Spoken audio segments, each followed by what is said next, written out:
Hi ವೀಕ್ಷಕರು, ಎಲ್ರಿಗೂ ಜ್ಞಾನಸಾಗರ್ commerce ಟ್ಯೂಟರ್ಗೆ ಸ್ವಾಗತ. ನಾವು ಲಾಸ್ಟ್ ವಿಡಿಯೋದಲ್ಲಿ ಮ್ಯಾನೇಜ್ಮೆಂಟ್ ಅಕೌಂಟಿಂಗ್ ಅನ್ನೋ ಸಬ್ಜೆಕ್ಟ್ ತಗೊಂಡು ರೇಷಿಯೋ ಅನಾಲಿಸಿಸ್ನಲ್ಲಿ ಇಂಪಾರ್ಟೆಂಟ್ 5 ರೇಷಿಯೋಸ್ಗಳನ್ನ ನೋಡಿದ್ದೀವಿ. ಒಂದು current ratio, current asset divided by current liabilities, quick ratio, quick asset divided by current liabilities, next debt equity ratio ಅಂತ ನೋಡಿದ್ವಿ, long term debt divided by share holder funds, ಆಮೇಲೆ proprietary ratio ಅಂತ ನೋಡಿದ್ವಿ. Proprietary ratio share holder fund divided by total assets. ಆಮೇಲೆ fifth gross profit ratio ಅಂತ ನೋಡಿದ್ವಿ, gross profit divided by sales into 100. ಅದೆಲ್ಲದನ್ನ working note ಆಯ್ತು. ಅದ್ರ continue ವಿಡಿಯೋನ ಇವತ್ತು ಕಂಟಿನ್ಯೂ ಮಾಡೋಣ, ಅದ್ರದ್ದು ಕಂಟಿನ್ಯೂ ರೇಷಿಯೋಸ್ಗಳನ್ನ. ಅದಕ್ಕಿಂತ ಮೊದಲು ಎಲ್ಲ ವಿದ್ಯಾರ್ಥಿಗಳಿಗೆ ತಿಳಿಪಡಿಸೋದೇನೆಂದ್ರೆ, ಯಾರು ನಮ್ಮ ಚಾನಲ್ನ ಸಬ್ಸ್ಕ್ರೈಬ್ ಮಾಡಿಲ್ಲ ಪ್ಲೀಸ್ ಸಬ್ಸ್ಕ್ರೈಬ್ ಮಾಡಿ, ಲೈಕ್ ಮಾಡಿ, ಕಮೆಂಟ್ ಮಾಡಿ, ಹಾಗೆ ಬೆಲ್ ಬಟನ್ನ ಪ್ರೆಸ್ ಮಾಡಿ. ಯಾಕಂದ್ರೆ ನಾವು ಮಾಡೋಂಥ ಎಲ್ಲ ವಿಡಿಯೋಸ್ಗಳು ಎಲ್ರಿಗೂ ರೀಚ್ ಆಗಲಿ, ಎಲ್ರಿಗೂ ಆಲ್ಮೋಸ್ಟ್ ಶೇರ್ ಮಾಡಿ. ಬನ್ನಿ ಸ್ಟೂಡೆಂಟ್ಸ್ ಸ್ಟಾರ್ಟ್ ಮಾಡೋಣ. ನಂಬರ್ 6 ಬಂದ್ಬಿಟ್ಟು net profit ratio. Net profit ratio ನಾನು ಲಾಸ್ಟ್ ವಿಡಿಯೋದಲ್ಲಿ ಹೇಳಿದೆ, ನಿಮ್ ಕ್ವಶನ್ ಇರೋದಿಲ್ಲಿ trading and profit and loss account ಇರುತ್ತೆ, ಹಾಗೆ ಅದ್ರ ಜೊತೆ ಬ್ಯಾಲೆನ್ಸ್ ಶೀಟ್ ಇರುತ್ತೆ.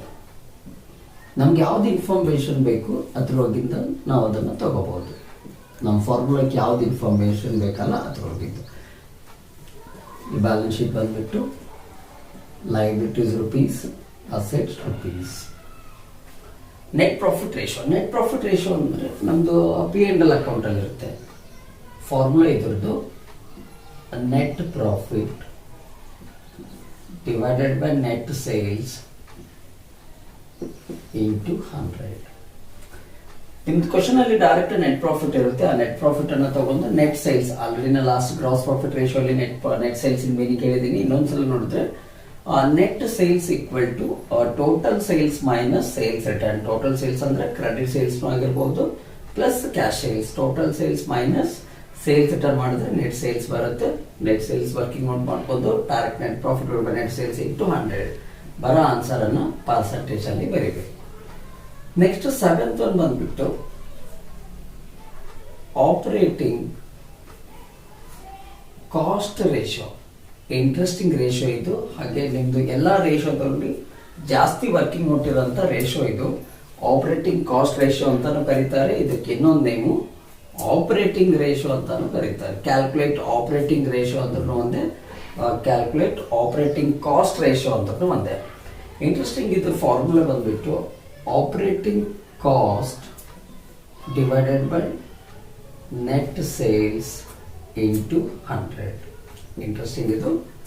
ನಮ್ಗೆ ಈ ಫಾರ್ಮುಲಾಕ್ ಬೇಕಾಗಿದ್ದು ಆಪರೇಟಿಂಗ್ ಕಾಸ್ಟ್ ಬೇಕು. Operating cost by sales into 100 ಅದು ಆಪರೇಟಿಂಗ್ ಕಾಸ್ಟ್ ಬೇಕು. ಇಂಟ್ರೆಸ್ಟಿಂಗ್ ನೋಡಿ ಸ್ಟೂಡೆಂಟ್ಸ್, ಇಲ್ಲಿ operating cost equal to cost of goods sold, cost of goods sold plus all operating expenses. ಈ ಕಾಸ್ಟ್ ಆಫ್ ಗೂಡ್ಸ್ ಸೋಲ್ಡ್ ಜೊತೆ all operating expenses ಎರಡು plus ಮಾಡಿದ್ರೆ ಏನ್ amount ಬರುತ್ತೆ ಅದೇ ಆಪರೇಟಿಂಗ್ ಕಾಸ್ಟ್. ನಿಮ್ ಪ್ರಾಬ್ಲಮ್ ನಲ್ಲಿ 99% cost of goods sold miss ಮಾಡಿರ್ತಾರೆ. ಅದಕ್ಕಿಂತ ಬಿಫೋರ್ ಅದಕ್ಕೆ ನಾವು ಏನ್ ಮಾಡೋಣ, ಕಾಸ್ಟ್ ಆಫ್ ಗೂಡ್ಸ್ ಸೋಲ್ಡ್ ಅನ್ನ ಕ್ಯಾಲ್ಕುಲೇಟ್ ಮಾಡೋಣ. Cost of goods sold equal to ಏನ್ ರೀತಿಯಲ್ಲಿ ಕ್ಯಾಲ್ಕುಲೇಟ್ ಮಾಡಬಹುದು. ಇದು ಒಂದು ಸೇಲ್ಸ್ ಮೈನಸ್ ಗ್ರಾಸ್ ಪ್ರಾಫಿಟ್. ನಿಮ್ ಪ್ರಾಬ್ಲಮ್ ಅಲ್ಲಿ ಸೇಲ್ಸ್ ಏನಾದ್ರೂ ಕೊಟ್ಟಿದ್ರೆ ಆ ಸೇಲ್ಸ್ ಅನ್ನು ತಗೊಂಡು ಗ್ರಾಸ್ ಪ್ರಾಫಿಟ್ ಅಲ್ಲಿ ಮೈನಸ್ ಮಾಡಿದ್ರೆ, ಸೇಲ್ಸ್ ಅಲ್ಲಿ ಗ್ರಾಸ್ ಪ್ರಾಫಿಟ್ ಅನ್ನು ಮೈನಸ್ ಮಾಡಿದ್ರೆ ಕಾಸ್ಟ್ ಆಫ್ ಗೂಡ್ಸ್ ಸೋಲ್ಡ್ ಬರುತ್ತೆ. ಇಲ್ಲಾಂದ್ರೆ ಇನ್ನೊಂದು ಮೆಥಡ್ ಇದು, calculation of cost of goods sold. ನಿಮ್ ಕ್ವಶನ್ ಅಲ್ಲಿ ಯಾವ ಟೈಪ್ ಕ್ವಶನ್ ಇರುತ್ತೆ ಅದ್ರ ಮೇಲೆ ಡಿಪೆಂಡ್. ಇದು ಯಾವ್ದು ಯೂಸ್ ಆಗುತ್ತೋ ಅದು ಇನ್ಫಾರ್ಮೇಶನ್ ತಗೋಬೇಕು. ಒಂದು ಶಾರ್ಟ್ಕಟ್ ಮೆಥಡ್, ಶಾರ್ಟ್ಕಟ್ ಫಾರ್ಮುಲಾ ಇದು, cost of goods sold equal to sales minus gross profit. ಇನ್ನೊಂದು calculation of goods sold. First ಬಂದ್ಬಿಟ್ಟು ಓಪನಿಂಗ್ ಸ್ಟಾಕ್ ಅನ್ನು ತಗೋಬೇಕು. ಓಪನಿಂಗ್ ಸ್ಟಾಕ್ ಅದರಲ್ಲಿ ಪ್ಲಸ್ ಪರ್ಚೇಸ್ ಅನ್ನ ಪ್ಲಸ್ ಮಾಡ್ಕೋಬೇಕು. Next purchasing expenses, wages, carriage ರಿಮೋಡ್, freight, octroi, power and fuel. ನಿಮ್ದೇನು trading account ಅಲ್ಲಿ ಡೆಬಿಟ್ ಮಾಡಿರ್ತಾರಲ್ಲ ಎಕ್ಸ್ಪೆನ್ಸಸ್, ಅವೆಲ್ಲ ಪರ್ಚೇಸಿಂಗ್ ಎಕ್ಸ್ಪೆನ್ಸ್ ಅನ್ನ ಪ್ಲಸ್ ಮಾಡ್ಕೊಂಡು ಲೆಸ್ ಕ್ಲೋಸಿಂಗ್ ಸ್ಟಾಕ್. ಈ ಕ್ಲೋಸಿಂಗ್ ಸ್ಟಾಕ್ ಅನ್ನ ಈ ಟೋಟಲ್ ಅಲ್ಲಿ ಮೈನಸ್ ಮಾಡಿದ್ರೆ ಬಂದಿರೋಂಥ ಆನ್ಸರ್ ನಿಮ್ದು ಕಾಸ್ಟ್ ಆಫ್ ಗೂಡ್ಸ್ ಸೋಲ್ಡ್. ಈ ರೀತಿಯಾಗಿ ಕ್ಯಾಲ್ಕುಲೇಟ್ ಮಾಡ್ಕೋಬಹುದು ನೀವು. ನಿಮ್ದಲ್ಲಿ ಕ್ವಶನ್ ಅಲ್ಲಿ ಯಾವ್ದು ಇನ್ಫಾರ್ಮೇಶನ್ ನಿಮಗೆ ಪ್ರೊವೈಡ್ ಮಾಡಿರ್ತಾರೆ ಅದ್ರ ಮೇಲೆ depend.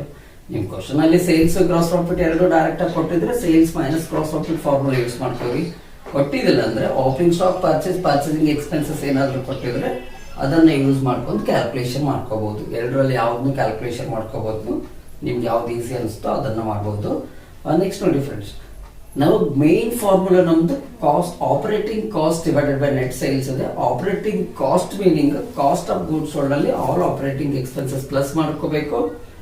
Cost of goods sold ಕೊಟ್ಟಿದ್ದಿಲ್ಲ ಅಂದ್ರೂ ಅದನ್ನ ಕ್ಯಾಲ್ಕುಲೇಟ್ ಮಾಡ್ಕೋಬೇಕು. Cost of goods sold formula sales minus gross profit. Already cost of goods sold calculate ಮಾಡ್ಕೊಂಡೆವು. ನೆಕ್ಸ್ಟ್ ನಮಗೆ ಬೇಕಾಗಿದ್ದು ಆಲ್ ಆಪರೇಟಿಂಗ್ ಎಕ್ಸ್ಪೆನ್ಸಸ್ ಅಂದ್ರೆ ನಿಮ್ P&L ಅಕೌಂಟ್ ಅನ್ನು ನೋಡ್ಕೋಬೇಕು. ನಿಮ್ P&L ಅಕೌಂಟ್ ಇರುವಂತ selling expenses, office expenses, administrative expenses ಹಾಗೆ ಡಿಸ್ಟ್ರಿಬ್ಯೂಷನ್ ಎಕ್ಸ್ಪೆನ್ಸಸ್. ಇವೇನಾದ್ರೂ ಎಕ್ಸ್ಪೆನ್ಸಸ್ ಇದ್ದರೆ ಇವೆಲ್ಲಾನು ಎಕ್ಸ್ಪೆನ್ಸಸ್ ಪ್ಲಸ್ ಮಾಡ್ಕೋಬೇಕು.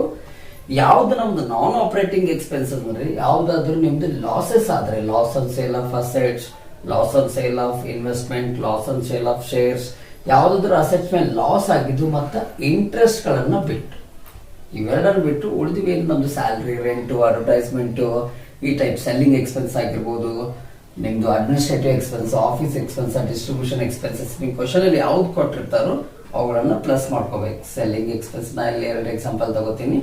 ಒಂದು ಸೆಲ್ಲಿಂಗ್ ಎಕ್ಸ್ಪೆನ್ಸಸ್, ಇನ್ನೊಂದು ಆಫೀಸ್ ಎಕ್ಸ್ಪೆನ್ಸಸ್. ಇವೆರಡನ್ನ ಪ್ಲಸ್ ಮಾಡ್ಕೊಂಡ್ರೆ ನಿಮ್ಗೆ ಏನ್ ಬಂತು, ಆಲ್ ಆಪರೇಟಿಂಗ್ ಎಕ್ಸ್ಪೆನ್ಸಸ್ ಬಂತು. ಮತ್ತೆ ಕಾಸ್ಟ್ ಆಫ್ ಗೂಡ್ಸ್ ಸೋಲ್ಡ್ ಇಲ್ಲಿ ಕ್ಯಾಲ್ಕುಲೇಷನ್ ಮಾಡಿದ್ದು ಅಮೌಂಟ್ ಅನ್ನ ಇಲ್ಲಿ ತಗೋಬೇಕು. Cost of goods sold plus all operating expenses total. ಇವೆರಡನ್ನ ಟೋಟಲ್ ಮಾಡಿದ್ರೆ ನಿಮಗೆ ಬರೋದ ಆನ್ಸರ್ ಆಪರೇಟಿಂಗ್ ಕಾಸ್ಟ್. ಈ ಆಪರೇಟಿಂಗ್ ಕಾಸ್ಟ್ ಅನ್ನ ಇಲ್ಲಿ ಮೇನ್ ಫಾರ್ಮುಲಾದಲ್ಲಿ ತಗೋಬೇಕು. Operating cost divided by sales into 100 ಮಾಡ್ಕೊಂಡ್ರೆ ಬರಂತ ಆನ್ಸರ್ ಅನ್ನ ಪರ್ಸೆಂಟೇಜ್ ಅಲ್ಲಿ ಬರೀಬೇಕು. ವೆರಿ ಇಂಟ್ರೆಸ್ಟಿಂಗ್ ಇದು operating cost ratio. Maximum working note ಅನ್ನ ನಿಮ್ದು ಕೇಳಿರ್ತಾರೆ ಇಲ್ಲಿ ಆಲ್ಮೋಸ್ಟ್. ನೆಕ್ಸ್ಟ್ ಬಂದ್ಬಿಟ್ಟು 8th ಒನ್. ಈ ಆಪರೇಟಿಂಗ್ ಕಾಸ್ಟ್ ಆಲ್ರೆಡಿ ನೀವು ಕ್ಯಾಲ್ಕುಲೇಷನ್ ಮಾಡಿದ್ರೆ ನೆಕ್ಸ್ಟ್ ರೇಷಿಯೋ ಈಸಿಯಾಗಿ ಕ್ಯಾಲ್ಕುಲೇಷನ್ ಮಾಡ್ಬೋದು ನೀವು. ನೆಕ್ಸ್ಟ್ ರೇಷಿಯೋ ಬಂದ್ಬಿಟ್ಟು 8th one ratio operating profit ratio. Operating profit ratio ನಿಮ್ ಕ್ವಶನ್ ಅಲ್ಲಿ 99% ಯಾವ ಪ್ರಾಬ್ಲಮ್ದಲ್ಲಿ ಆಪರೇಟಿಂಗ್ ಕಾಸ್ಟ್ ರೇಷಿಯೋ ಇರುತ್ತೋ ಅದ್ರ ಜೊತೆನೆ ಬರುತ್ತಿದ್ದು. ಇಂಟ್ರೆಸ್ಟಿಂಗ್, ನಿಮ್ದು ಆಪರೇಟಿಂಗ್ ಕಾಸ್ಟ್ ರೇಷಿಯೋದ ಏನ್ ಆನ್ಸರ್ ಬಂದಿರುತ್ತೋ ಆ ಆನ್ಸರ್ ಅನ್ನ 100 ಅಲ್ಲಿ ಮೈನಸ್ ಮಾಡಿದ್ರೆ ಡೈರೆಕ್ಟ್ ಆಗಿ ಆಪರೇಟಿಂಗ್ ಪ್ರಾಫಿಟ್ ರೇಷಿಯೋ ಬರುತ್ತೆ ನಿಮ್ದು. 100 minus operating cost ratio. Interesting, ಇದು ಈಸಿ ಆಗಿರುತ್ತೆ. ನಿಮ್ದು ಆಲ್ರೆಡಿ ಆಪರೇಟಿಂಗ್ ಕಾಸ್ಟ್ ರೇಷಿಯೋ ಏನ್ ಮಾಡಿರ್ತೀರಲ್ಲ ಅದನ್ನ 100 ಅಲ್ಲಿ ಮೈನಸ್ ಮಾಡಿದ್ರೆ ಬಂದಿರೋಂತ answer operating profit ratio. Next 9th one ಬಂದ್ಬಿಟ್ಟು ಟರ್ನ್ ಓವರ್ ರೇಷಿಯೋಸ್ ಅಂತ ಬರುತ್ತೆ. ಟರ್ನ್ ಓವರ್ ರೇಷಿಯೋಗಳಲ್ಲಿ ಒಂದು first one stock turnover ratio. ಇದರ ಫಾರ್ಮುಲಾ ಬಂದ್ಬಿಟ್ಟು cost of goods sold divided by average stock.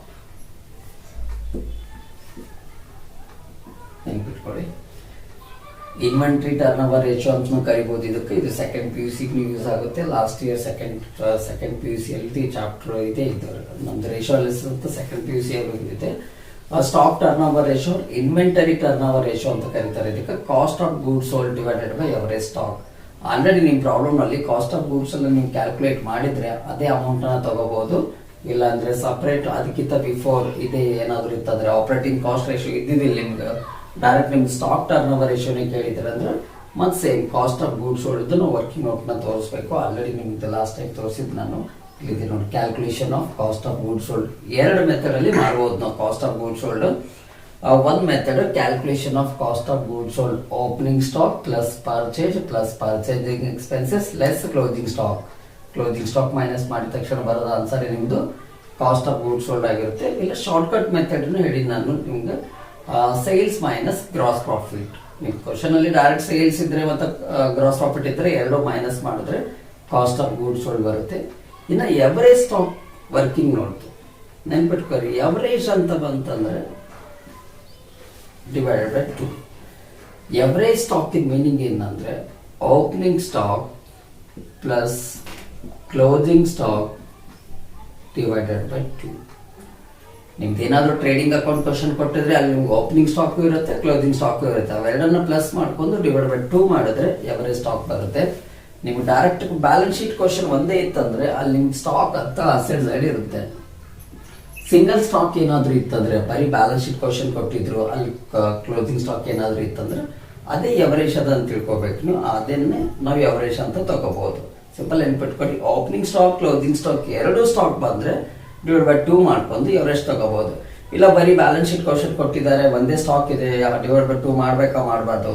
Single stock ಏನಾದ್ರೂ ಇತ್ತಂದ್ರೆ ಅದೇ ಆಲ್ರೆಡಿ ಎವರೇಜ್ ಇದೆ ಅಂತ ತಿಳ್ಕೊಂಡು ಡೈರೆಕ್ಟ್ ಅದನ್ನ ಯೂಸ್ ಮಾಡ್ಕೋಬಹುದು. ಈ ವರ್ಕಿಂಗ್ ನೋಟ್ ಅಲ್ಲಿ cost of goods sold calculation ಮಾಡ್ಕೊಂಡಿರ್ತೀರಿ, ಡಿವೈಡೆಡ್ ಬೈ ಎವರೇಜ್ ಸ್ಟಾಕ್.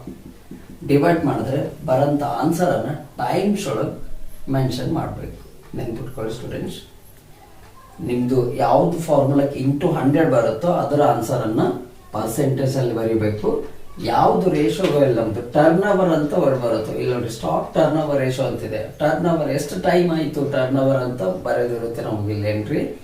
ಅದಕ್ಕೋಸ್ಕರ ಏನ್ ಮಾಡಿ ನೀವು ಯಾವ್ದು ರೇಷಿಯೋ ಟರ್ನ್ ಓವರ್ ಅಂತ ವರ್ಡ್ ಬರುತ್ತೆ ಅದರ ಆನ್ಸರ್ ಅನ್ನ ಟೈಮ್ಸ್ ಅಲ್ಲಿ ಬರೀಬೇಕು. Stock turnover ratio. Next one ಬಂದ್ಬಿಟ್ಟು debtors turnover ratio. Debtors turnover ratio interesting ಏನಂದ್ರೆ ನಮ್ಮ ಬಿಸ್ನೆಸ್ ಅಲ್ಲಿ ಡೆಟರ್ಸ್ ಕ್ರಿಯೇಟ್ ಆಗೋದು ಯಾವಾಗ ಕ್ರಿಯೇಟ್ ಆಗ್ತಾರೆ ಅಂದ್ರೆ ಕ್ರೆಡಿಟ್ ಸೇಲ್ಸ್ ಯಾವಾಗ ಆಗುತ್ತೋ ಅವಾಗ ಕ್ರಿಯೇಟ್ ಆಗ್ತಾರೆ. ಅದಕ್ಕೆ ಇವರು ಫಾರ್ಮುಲಲ್ಲಿ ಕ್ರೆಡಿಟ್ ಸೇಲ್ಸ್ ಅನ್ನ ಯೂಸ್ ಮಾಡಿದ್ದಾರೆ. Credit sales divided by average debtors. Very interesting ಇದು. Debtors turnover ratio equal to credit sales divided by average ಡೆಟರ್ಸ್. ನಿಮ್ದು ಕ್ವಶನ್ ಅಲ್ಲಿ ಏನಾದ್ರು ಟೋಟಲ್ ಸೇಲ್ಸ್ ಕೊಟ್ಟು ಕ್ಯಾಶ್ ಸೇಲ್ಸ್ ಏನಾದ್ರು ಕೊಟ್ಟಿದ್ರ ಅಂದ್ರ, ಟೋಟಲ್ ಸೇಲ್ಸ್ ಕೊಟ್ಟು ಕ್ಯಾಶ್ ಸೇಲ್ಸ್ ಇತ್ತಂದ್ರೆ ಮೈನಸ್ ಮಾಡ್ಕೋಬೇಕು. ಯಾಕಂದ್ರೆ ಇಲ್ಲಿ ಡೆಟರ್ಸ್ ಲಿಂಕ್ ಇರೋದು ಕ್ರೆಡಿಟ್ ಸೇಲ್ಸ್ ಅಷ್ಟೇ. ಕ್ರೆಡಿಟ್ ಸೇಲ್ಸ್ ಅನ್ನ ತಗೋಬೇಕು. Divided by average debtors meaning ಏನಂದ್ರೆ average debtors equal to opening debtors plus closing debtors divided by 2. Interesting ಏನಂದ್ರೆ ಓಪನಿಂಗ್ ಡೆಟರ್ಸ್ ಜೊತೆ ನಮ್ಮಲ್ಲಿ ಏನಾದ್ರೂ ಓಪನಿಂಗ್ ಬಿಲ್ಸ್ ರಿಸೀವಬಲ್ ಏನಾದ್ರೂ ಇತ್ತು ಅಂದ್ರೆ ಓಪನಿಂಗ್ ಡೆಟರ್ಸ್ ಮೀನಿಂಗ್ ಏನಂದ್ರೆ ಓಪನಿಂಗ್ ಡೆಟರ್ಸ್ ಜೊತೆ ಓಪನಿಂಗ್ ಬಿಲ್ಸ್ ರಿಸೀವಬಲ್ ಪ್ಲಸ್ ಆಯ್ತು ಅಂದ್ರೆ ಓಪನಿಂಗ್ ಡೆಟರ್ಸ್ ಆಗುತ್ತೆ. ಅದು ಕ್ಲೋಸಿಂಗ್ ಡೆಟರ್ಸ್ ಜೊತೆ ಕ್ಲೋಸಿಂಗ್ ಬಿಲ್ಸ್ ರಿಸೀವಬಲ್ ಆಡ್ ಮಾಡ್ಕೋಬೇಕು. ಅವಾಗ ನಿಮ್ದು total opening debtors total closing debtors ಅಂತ ಬರುತ್ತೆ. ಸಿಂಪಲ್. ಓಪನಿಂಗ್ ಡೆಟರ್ಸ್ ಜೊತೆ ಓಪನಿಂಗ್ ಬಿಲ್ಸ್ ರಿಸೀವಬಲ್ ಆಡ್ ಮಾಡ್ಕೊಳ್ಳಿ, ಕ್ಲೋಸಿಂಗ್ ಡೆಟರ್ಸ್ ಜೊತೆ ಕ್ಲೋಸಿಂಗ್ ಬಿಲ್ಸ್ ರಿಸೀವಬಲ್ ಆಡ್ ಮಾಡ್ಕೊಳ್ಳಿ, ಡಿವೈಡ್ ಬೈ 2 ಮಾಡ್ಕೊಂಡ್ರೆ ಎವರೇಜ್ ಬರುತ್ತೆ. ನಿಮ್ಗೆ ಏನಾದ್ರು ಅಲ್ಲಿ ಓಪನಿಂಗ್ ಕ್ಲೋಸಿಂಗ್ ಅಂತ ಕೊಟ್ಟಿದ್ದಿಲ್ಲ ಅಂದ್ರೆ ಎರಡು ಕ್ಲೋಸಿಂಗ್ ಕೊಟ್ಟಿದ್ರೆ ಎರಡು ಕ್ಲೋಸಿಂಗ್ ಅನ್ನ ಪ್ಲಸ್ ಮಾಡ್ಕೋರಿ, ಡಿವೈಡ್ ಬೈ 2 ಮಾಡ್ಕೋಬೇಡಿ. ಯಾಕಂದ್ರೆ ಎರಡು ಕ್ಲೋಸಿಂಗ್ ಅಂದ್ರೆ ಅಲ್ಲಿ ಎವರೇಜ್ ತಗೊಳಕ್ ಆಗಲ್ಲ ನಮ್ಗೆ. ಓಪನಿಂಗ್ ಮತ್ತೆ ಕ್ಲೋಸಿಂಗ್ ಎರಡು ಇತ್ತಂದ್ರೆ ಅಷ್ಟೇ ಡಿವೈಡ್ ಬೈ 2 ಮಾಡ್ಕೋಬೇಕು. ಬರೀ ಕ್ಲೋಸಿಂಗ್ ಏನಾದ್ರು ಇದ್ರೆ ಅಲ್ಲಿ ನಾರ್ಮಲ್ ಆಗಿ ಎಷ್ಟು ಟೋಟಲ್ ಬಂದಿರುತ್ತೆ ಅದನ್ನೇ ಯೂಸ್ ಮಾಡ್ಕೋಬೇಕು ಎವರೇಜ್ ಡೆಟರ್ಸ್ ಅಂತ. ಆಮೇಲೆ ನಿಮ್ದು credit sales divide by average debtors ತಗೊಂಡ್ರ ಅಂದ್ರೆ ಡಿವೈಡ್ ಮಾಡಿದ್ ಬಂದ ಬಳಿಕ ಆನ್ಸರ್ ನಿಮ್ದು ಟೈಮ್ಸ್ ಒಳಗೆ ಮೆನ್ಷನ್ ಮಾಡಬೇಕು. ಅದಕ್ಕೆ ನಾನು ಮೊದಲೇ ಹೇಳಿದ್ದು ಟರ್ನ್ ಓವರ್ ರೇಷಿಯೋ ಅಂತ ಎಲ್ಲಿ ಬರುತ್ತೆ ಅದ್ರದ್ದು ಎಲ್ಲದರ ಆನ್ಸರ್ನ ಏನು ಮಾಡ್ಕೋಬೇಕು ನಾವು ಟೈಮ್ಸ್ ಒಳಗೆ ಮೆನ್ಷನ್ ಮಾಡ್ಕೋಬೇಕು. ಇವತ್ತಿಂದು 5 ರೇಷಿಯೋಸ್ ಇವು. ನೆಕ್ಸ್ಟ್ ಮುಂದಿನ ರೇಷಿಯೋವನ್ನು ಮುಂದಿನ ವಿಡಿಯೋಲಿ ನೋಡೋಣ. ಧನ್ಯವಾದಗಳು.